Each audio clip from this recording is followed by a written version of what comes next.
Good evening, everybody. I hope we all had a successful, productive day. Many thanks to Incluzun, and the team, Ms. Mita. Thank you so much for this opportunity to present. Just a disclaimer, by the way, if I'm presenting, it doesn't mean I know everything. Definitely not. But it's a chance for all of us to share what we know, and I'm glad to be doing this. So our topic of today is the importance of sensory integration and support techniques. What is sensory integration? Sensory integration is how the brain uses sensory information during everyday life. We definitely take in a lot of information with our eyes, our ears, what we touch, what we do. All this starts when we are right in our mother's womb, by the way. Our senses start to develop. So it's quite a very functional system and it's very active. So now sensory integration is important for all our daily activities. It's part of in fact, it's part of everything. We know we mainly learn of the five senses, but because of what we are talking about here, about sensory integration with a specific interest in students with of determination, then we will talk about all the senses of the body, which are actually 8. We do have the vision, smell, sound, taste, the tactile, that's the touch. Then we also have 3, which are not usually mainly discussed, but we do have proprioception, vestibular, and interoception. I'm going to break that down a little bit further in the topic when we are discussing the sensory diets. I will then give you more detail about them.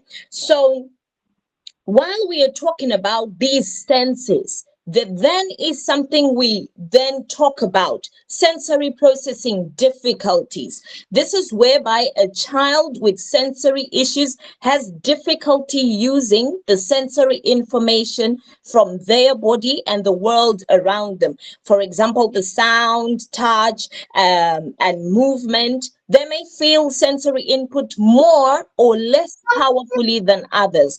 I will give you an example of maybe a child who is hypersensitive and it's specific in the visual sense. So that means, let's say if they are sitting in the classroom, they are going to be seeing what the teacher is doing in front. They will see what the teacher is writing on the board.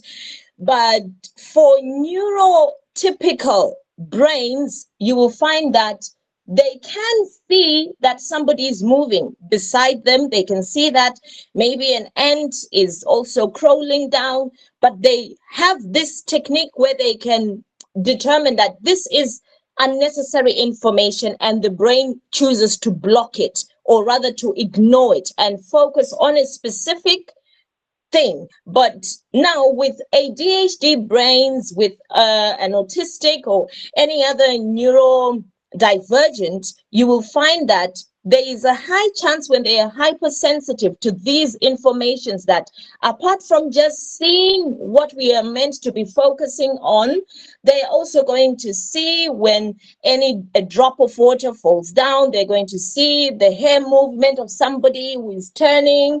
They're going to see it when the other student drops their pen. They're going to see it when the teacher maybe touches her ear. They're going to see all these mini details and they take it in. So the question is, when we take in all that information, how are we going to determine what is important? This is where we come in as learning supports, as assistants. This is where we come in to help the child cope with all this sensory information.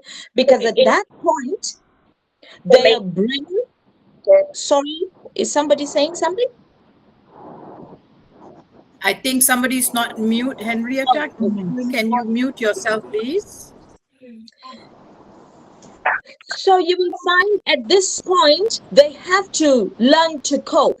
Let's say, for example, they are doing painting. If they are hypersensitive in their auditory senses, then that means they're going to hear everything. Apart from wanting to focus on the painting, if somebody pushes their chair backwards, they're going to take that sound also. It's part of what is coming into their brain. They're going to receive information about every pencil that drops, every brush that drops, every stroke on every paper, every folding of the paper, taking out the paint. So there are high chances of overstimulation, even though there is also children who then suffer hypersensitivity, whereby their sensitivity is actually on the lower side than it should be. So common problems with these sensory processing problems, you will find that they have issues with sleeping, some are picky eaters, issues with self-care activities, following that routine, because the moment they want to dress, maybe they want to put on a t-shirt, they are feeling the texture of the clothes, they are feeling the tightness, they feel uncomfortable, they feel irritated. Then some seeks movement, they are fidgety, they're constantly moving, difficulty sitting still, and some then have also difficulties spinning or doing particular activities. You will find also they're easily distracted, and their attention and concentration levels are pretty poor. That is because of the flood of the information into their brain. Then you have some then tend to have poor motor skills. For example, their coordination, their balance, the fine motor skills, handwriting, etc. I think I have another page on this. Yes. Some then they seek intense pressure, e.g., squashes and squeezes objects. Some of them, they hold on to the pencil, writing too bold. They squeeze the pencil too much. Some of them, they actually have this issue of avoiding certain movements like swings, slides. I do remember I had a student before that I was supporting, and he was not comfortable with the slide. No matter how many people slide on the slide, he was just not up for it. We had to work through that fear until a certain point when he was able to do so. But sitting on the slide and then going down, that was not part of his idea. We also have issues. They also have issues with floppy or low muscle tone, where you find some students of determination, they can either be part of an activity or a game where other students are running. I will give you like a practical example of low muscle tone. One of my students actually had this, and when it came to playtime and they are playing catch, you'll find that he loves to play catch and he loves movement, very active, very hyper, but he wouldn't engage in the play because once they catch him, he has to be catching others. And for him to meet the speed of the other kids, his grade, it was very difficult, even though he wanted to play it. But that low muscle tone and that poor gross motor skills, it affected a lot until I came up with a strategy. I noticed that, well, if he plays it with the girls, there's a high chance that he'll be able to catch them also and enjoy the game. These are some of the things us as LSAs have to be aware of, being able to identify practical strategies as we are working, and being also able to observe and determine the problems that are relevant to your student. Remember, when we have an ABC chart, we have our antecedent, the behavior, and the consequence. Sometimes we have the consequence, then we have the function of the behavior. That is like derivative of the consequence. Now, when we're looking at the functions, we have all the other basic functions, and sensory is one of them. So you have to be very sensitive to be able to distinguish and see that, okay, this child ate, this child is not sick, everything is good, he's in a good mood. What could be the reason for this sudden behavior? I'll give you another example. We were having recently, actually, we were having the National Day.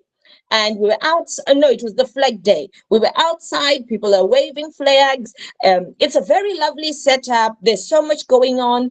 And suddenly, my student was unhappy. He was just so mad, so angry. And when he looked at me, even his eyes, you could see that he's either about to scream, he's about to cry, he doesn't know what to do. And quickly I understood that, okay, there's too much going on around him. This behavior, yes, there is a behavior, but the function, it's sensory. Actually, it's a sensory stimulated behavior. What did I do? I just suggested to him, would you like to use the washroom so that we get away from all the noise and just go to a quiet place back in the classroom? We just walked immediately. Like, yes, miss. We went quietly to the washroom before the screaming, before the tantrum, before the breakdown. And I'll tell you this, I carried the water bottle with me, with his water bottle. We went back outside. It was a different situation altogether. When he's a bit too stimulated, he took the water, he's drinking some water. After a while, he's a little less motivated again to sit still or to stand. I tickle him a little bit and he's happy and joyful a little bit more, a little bit better. Of course, we had to enjoy the rest of the activity, not enjoy. Okay. Now, Sorry, Sophia. I just wanted to say something. Yes, ma'am. If you can just go back to the page with the problems. Okay. Right. This is really, really amazing that she's put all problems together. However, what I want you to do is I want you to have a good look at these problems and ask yourself, do you see these issues arising in any other barriers, any other identification of children? So what you will find is that there is always an overlap.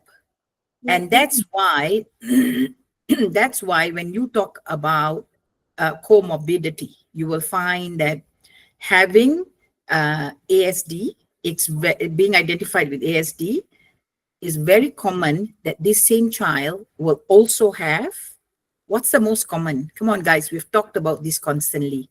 Anybody? Just put it in the chat.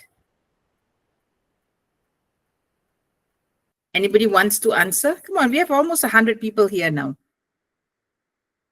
What is usually very common with autism? What's the comorbidity that you find with autism? Nobody? Sensory stimulation. Okay, very good try. What else? What's the most common one?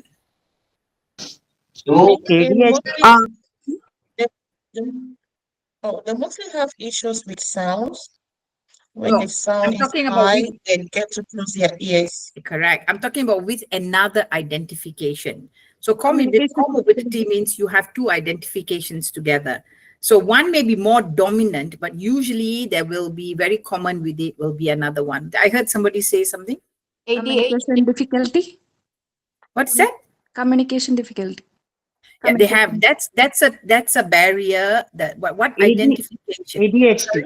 ADHD. Thank you. So usually when somebody has ASD, the most common comorbidity or another identification that they will have is ADHD. Now, if you look at it, right, if you're reading some of this, you'll be thinking, hey, but that also comes up in ADHD. Hey, that also comes up in dyslexia. That also comes up in communication disorders. That also comes up with so many other things. We may discuss all of these problems and you may see these traits in other identification as well. That does not mean that this is wrong or this is right, or that, because he has 3 of this means he has to come under this identification. So they may have several different categories into which they are identified, but because one is so dominant, you'll find that that one is what you'll be focused on. The only reason I brought this up is because sometimes we become so obsessed with that one particular label that's given to the child, we forget that there might be other needs which are being masked. So you need to be aware of that. All right. Thank you, Sophia. You can carry on. Oh, thank you so much for that, Miss Mita.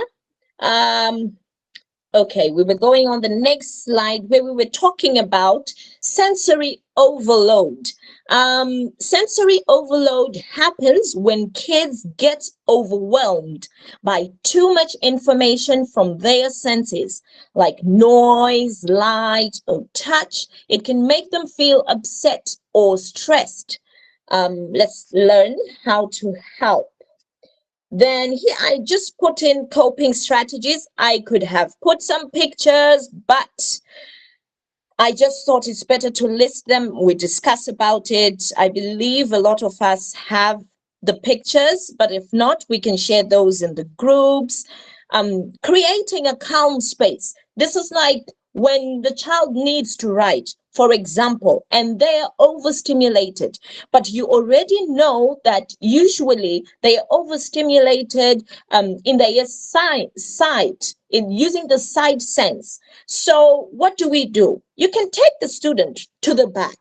You can put a little desk and chair at the back where they are facing the wall so that they can't see what is happening in the rest of the class. You can't see what is happening outside the window, thereby giving them a chance to be able to focus and perform better. If they're overstimulated, say it's auditory stimulation, we use sensory tools. That's the next coping strategy there. Using sensory tools. That's like using the noise cancellation headphones. You can use those. If the sensory it's like from the mouth, it's oral, you can actually give them the chewing toys, those chewies, they can chew them, they can use them. Then we have movement breaks. This is if they are overstimulated or understimulated as well. You can give movement breaks in between their work. Maybe after one period, give them as part of their reward. Pick a very active activity, whether it's the trampoline or taking a walk outside, going to the slide, just something for them to walk around and do. Or if you can see that they have the capacity, give them little responsibilities in the classroom. Of course, collaborate with the class teacher, collaborate with the teacher assistant. If they have maybe a responsibility to dish out the pencils or dish out the books, such that they get a chance and an opportunity to walk around, they would really appreciate that. Then also you can practice calming techniques. Calming techniques start from counting 1 to 10, taking breathing routines. I remember I used to use a breathing technique, a breathing triangle, where we have 5 seconds. We count 5 seconds breathing in, 5 seconds holding the breath, then 5 seconds exhaling. So you have your triangle like that with 3 sides. On one side, it is inhale, the other side is hold, then the other side is exhale, each with 5 seconds. So I'll just be moving my finger like that, counting up to 5 while he is doing the routine. He's inhaling on that 5 seconds. After repeating it several times, you find him a bit calm. We also have practicing calming techniques. You can also do wall push-ups. Wall push-ups are pretty calming for children who are overly stimulated, maybe in their proprioception. You can actually do wall pushes. You can do squeezes. You can, if your school doesn't have a no-touch policy. If you have a no-touch policy, then of course you will need probably a specific permission from the SEN department or the inclusion head to be able to do some of these calming techniques. For example, you can do milking. This is where you are pressing their arms, not necessarily pressing, but you're squeezing, going in a circular motion like that. So one hand is going clockwise, your other hand is going anti-clockwise. So like you are milking something, and you can do that on their limbs. That's their arms and their legs. They feel very, very much relaxed, very calming. Here we have Ask and Listen. This is where you are asking the child what it is that is going on. What do they want to do? Sometimes they will tell you, I want to go to the swing. It's not always that they want to waste time or to play. Sometimes it's really sensory. So we have to be sensitive, be able to distinguish the fine line between whether this is actually a sensory need we are meeting or if this is escape. There has to be like a build up. You have to really follow your ABC data and see what is going on. As you noticed, we had so many common problems. You can also use those. Then building routines. We do have chats where you can actually teach the child and remind them even about how to use the washroom. Say step 1, we open the door. Step 2, you undress. Step 3, you use the washroom. Step 4, you dress. Step 5, you flush. Step 6, you wash your hands. You open the tap. Step 7, you rub the hands, and like that. Building routines is also good, even building them into their routines at home. So whatever you do, incorporate the parents as well so they can also do the things. Then Thank you, Sophia. I'm also going to put another point in there. Thank you for bringing up safeguarding policies in the school. I am very, very glad that you brought that up because it is very, very important that all of you should know what your safeguarding policies are in the school. yes. Make sure you are very, very clear. At Incluzun, all our LSAs do a safeguarding short training before you start.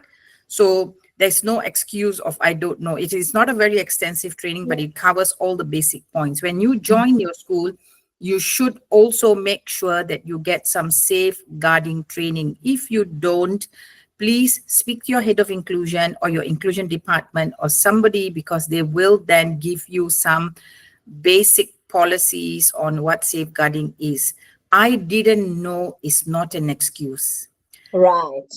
Yeah. If you are inappropriate, if you are caught with inappropriate behavior with a child, it is instant dismissal. There are no maybes and ifs and I'm sorry and I didn't know and this and that.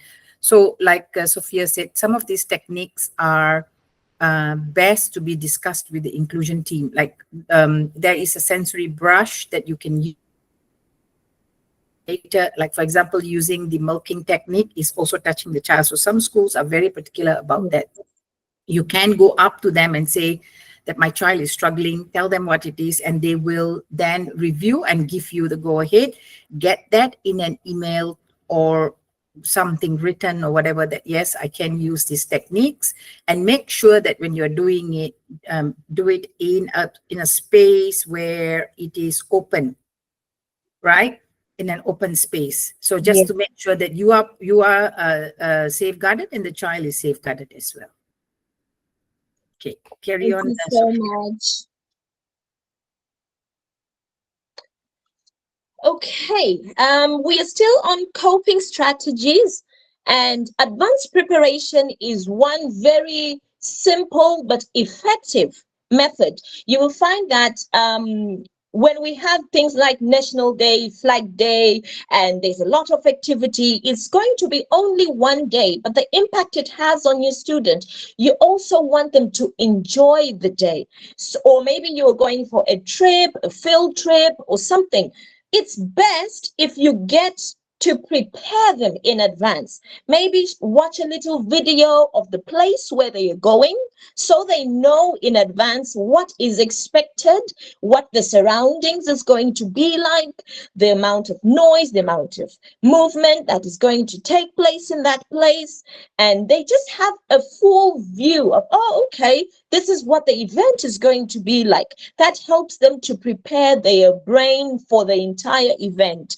Understanding the triggers is another thing where you actually have to determine what actually, you ask yourself questions. What usually happens before this particular behavior? What actually, does it happen every time? Or are there some places, some situations where it doesn't happen? So once you understand those triggers, you answer those questions to yourself, you can now tailor some strategies suitable for the child.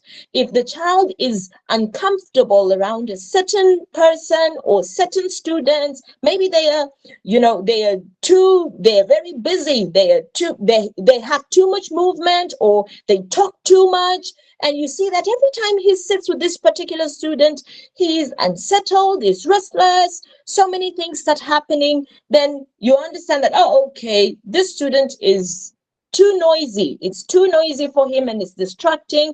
Discuss with the teacher, discuss with the SEN, and find ways to collaborate and fix the problem. Then staying calm and supportive is a very important thing. You'll find that the scenario I was painting about the Flag Day, in that instance, I could have just thought, oh my goodness, he has started again, and say, why like that? If I'm doing that, I'm actually increasing the pressure on him. But asking him calmly, would you like to go and use the washroom? Immediately he said, yes, miss. And we went quietly without saying too many things. And staying calm and supportive is very important when the child is having a meltdown or a tantrum. When you are expressing yourself too much, or you are now triggered, and then both of you are triggered, you're also having your form of a tantrum in the process, the child is having a meltdown, that scenario is very ugly and it's very unproductive. It's better for you to practice the counting to 5 technique. No matter what is happening, you give your instruction once, count up to 5 before you repeat it, so that you are not then bombarding the child with more information, more noise, more this. You wait a little bit. You wait, you give yourself time before you interject even a particular behavior that is very intolerable. You wait first and ask yourself, what am I going to do? Be objective about your approach. That's for you to maintain being supportive, because if you're not calm, you are not ready for the intervention, you may actually escalate the situation instead of de-escalating it.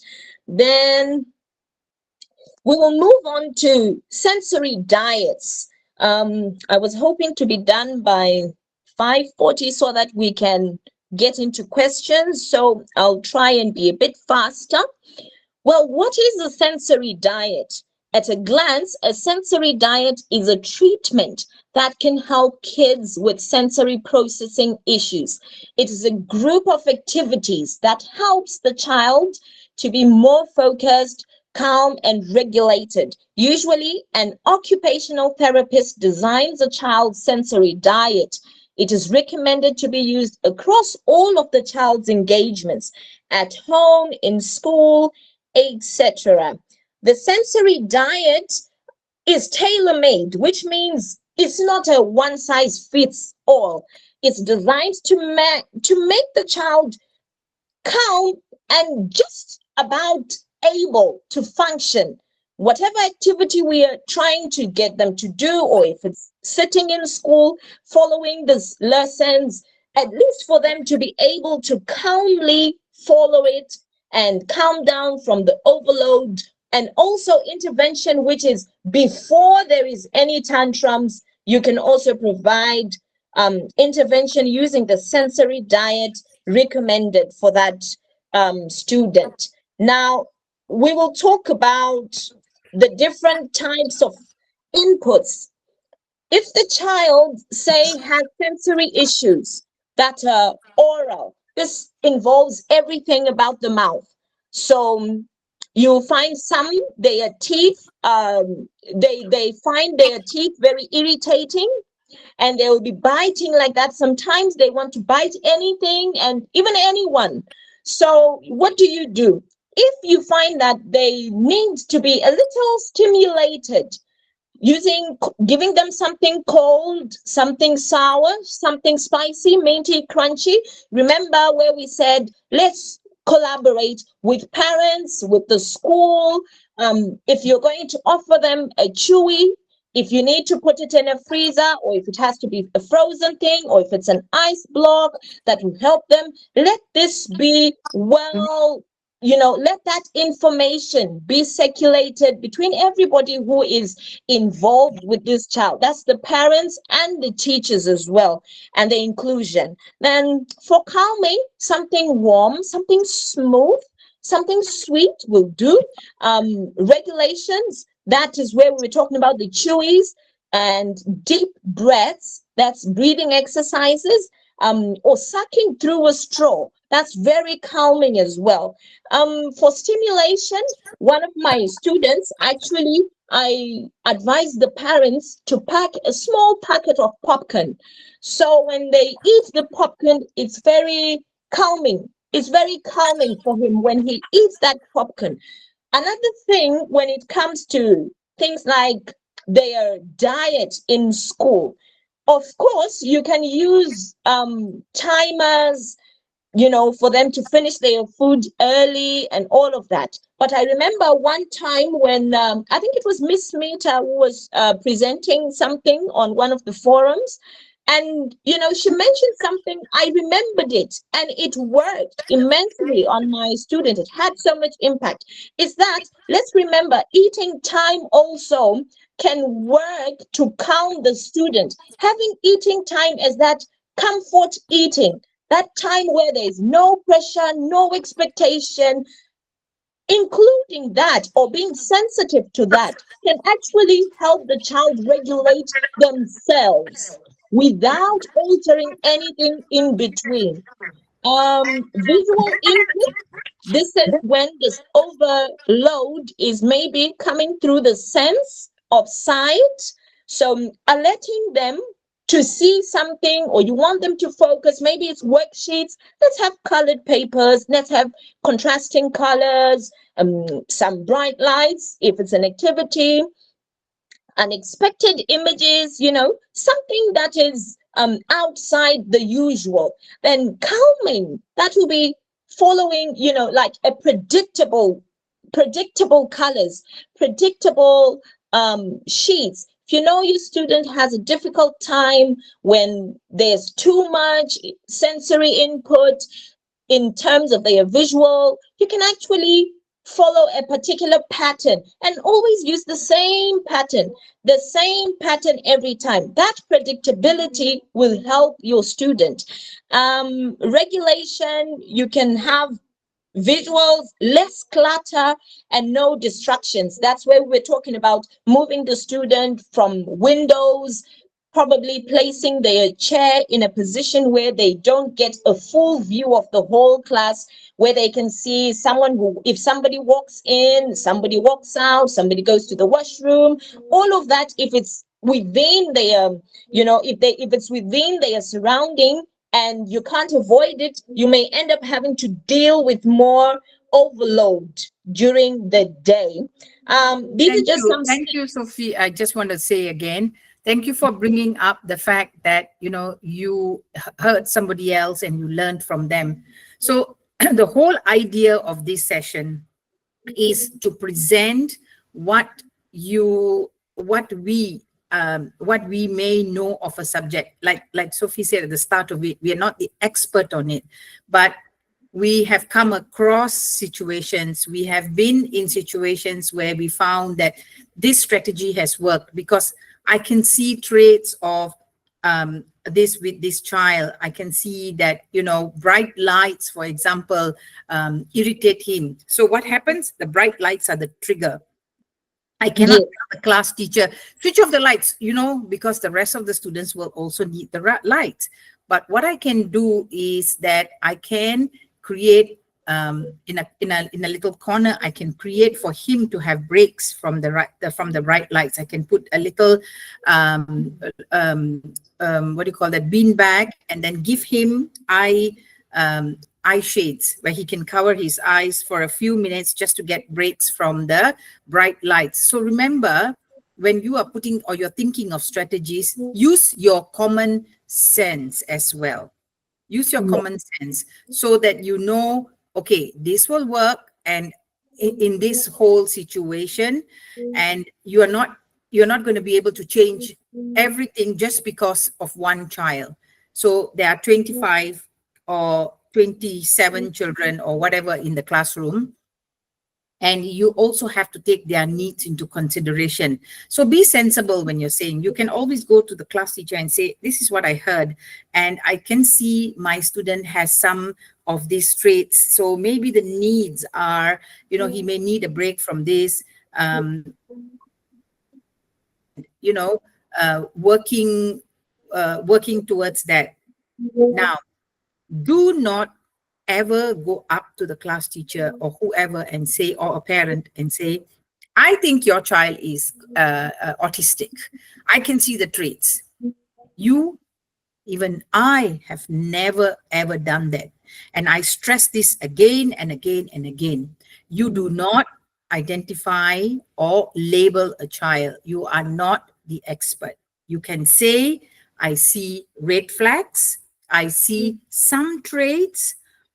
Things like this, words like this, language like this can be used. You can say, I see worrying behavior.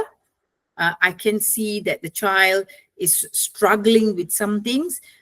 You know, maybe it may need to be looked into. Can we get an expert in? Can the head of inclusion come in to do an observation?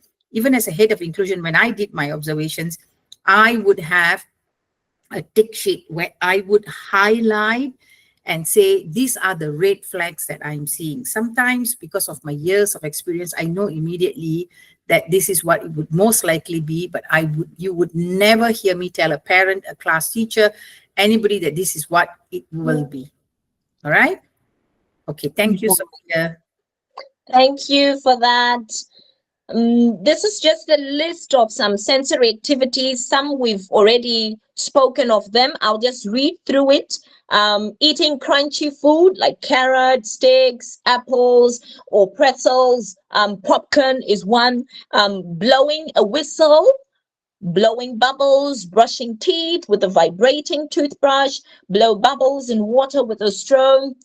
Eating choices, of course, using a straw to drink something thick, applying scented lip balm, chewing on gum or snacks, or something gummy, of course, with the permission of the parents.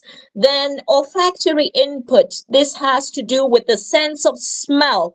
So if you want to stimulate that for more alerting sense in terms of the smells, you have citrus smells. A scent of citrus is very stimulating, and peppermint. Then for calming, lavender is very good, and vanilla as well. Then auditory input. This has to do with the sense of hearing. You will find that when we look at this, we can actually take advantage of natural sounds like birds, trees swaying in the wind, the sound of water, or playing with the water, listening to music or songs. So for alerting, using new rhythms or songs or sounds that vary in rhythm, that is very stimulating. Then for calming, familiar or soft or predictable rhythms will be very useful. Then these are some sensory activities for visual, auditory, and olfactory. You can bang on pots and pans, wear sunglasses or a hat.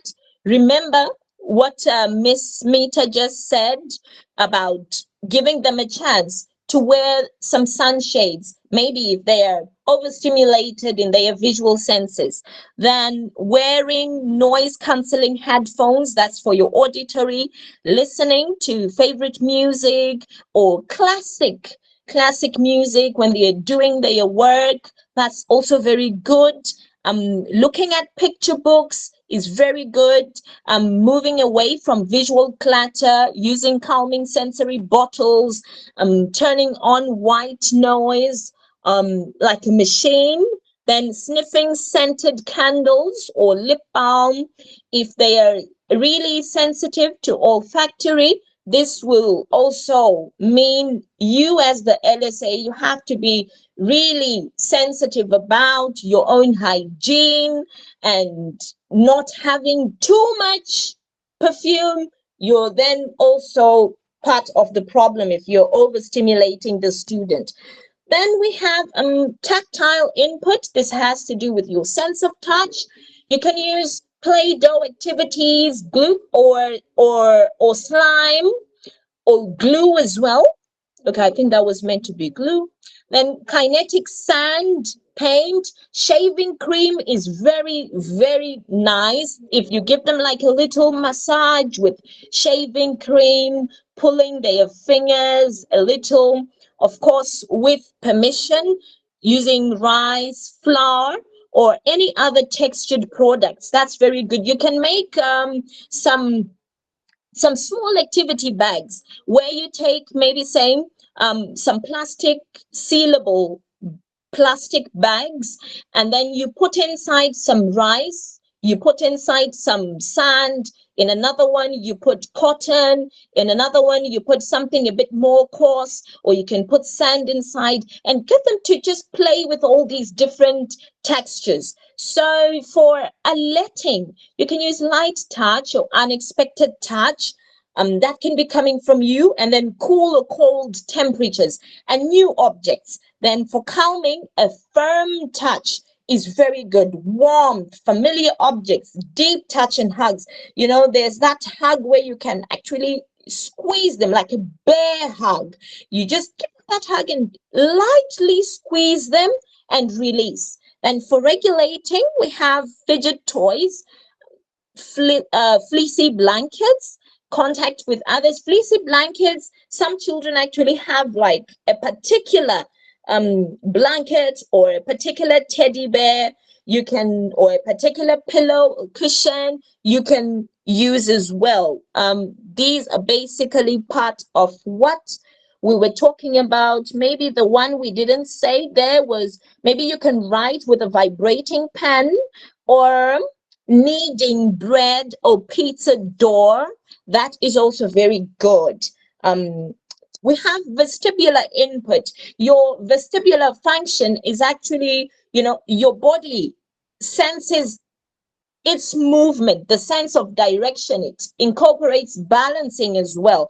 So you'll find some children like to rock on the chair going backwards. Some will sit on the chair with their legs up and the heels of their feet are on the tip of the chair. They are trying to find a balance. Some will avoid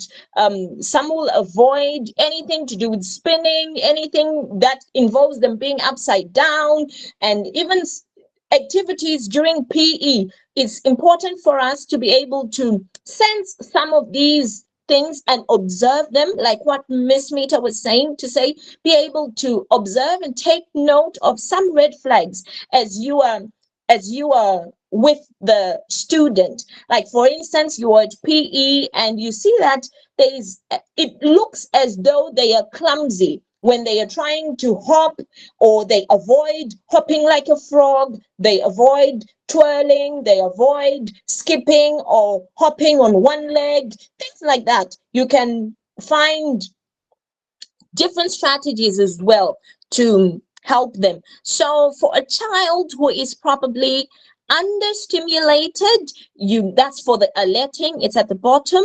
Find fast or uneven or varies in speed, activities that vary in speed involving spinning, that could be good. Then for calming, you can have slow movements with rhythm, for example, rocking or swinging. In our school recently, they put it's more like a swing, but it's a very cushioned swing. It looks like it's just a suspended blanket, and once they sit in there, it's so cozy, so calm, and they really like it. So for the sensory activities for vestibular, for example, let's say your student is having difficulty with balancing, you come up with an activity which involves them maybe pushing a wheelbarrow that requires them to balance, or draw a straight line, have them hop on it, or try to balance their way one foot after the other on it. Take advantage of natural situations for them also. So we have bouncing on a therapy ball, hop up and down like a frog. Climbing up and down stairs is also very good. Playing catch, riding a bike, scooter, or anything three-wheeled, that's also good. Swinging on swings, doing standing, jumping jacks, or any other physical activity. That also applies for proprioceptive input.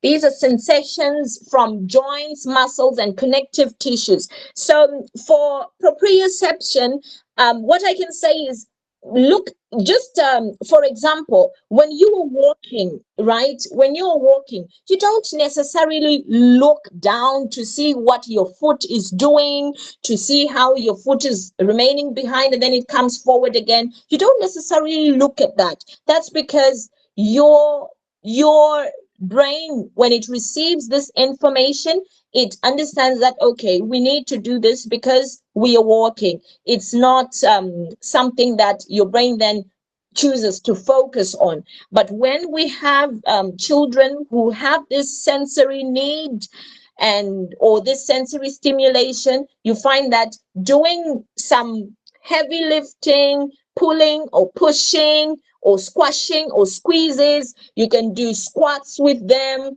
just to exercise their muscles, their joints. Of course, as we will continue to stress, this is with permission. And wall pushes, you can see that diagram, that image, that's wall pushes happening there.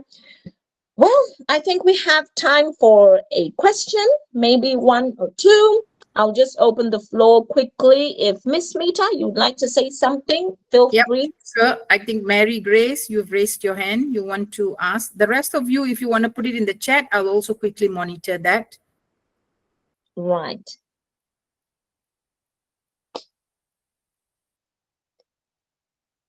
Mary, or maybe accidentally raised her hand. Okay. I think everybody seems to be okay with your presentation. There were no questions. You're just asking to share the PowerPoint.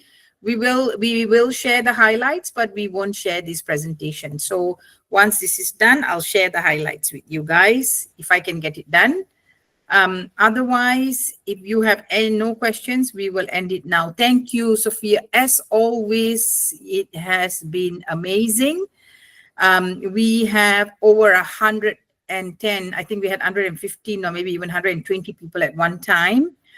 We are always looking for people who want to come forward and present and share their knowledge. Please reach out to me, email me and say that you would like to do a presentation. Email me at info. My email is in the chat, and say that you would like to have the platform to talk about something that's dear to your heart, something that's got to do with inclusion, something that you as an experienced LSA would like to share with other LSAs. Remember, this platform is your voice for inclusion. You have a voice, let it be heard. From Incluzun, we are signing off. Thank you, Sophia, and we will we will see you guys next month for our next forum. Good night, everybody.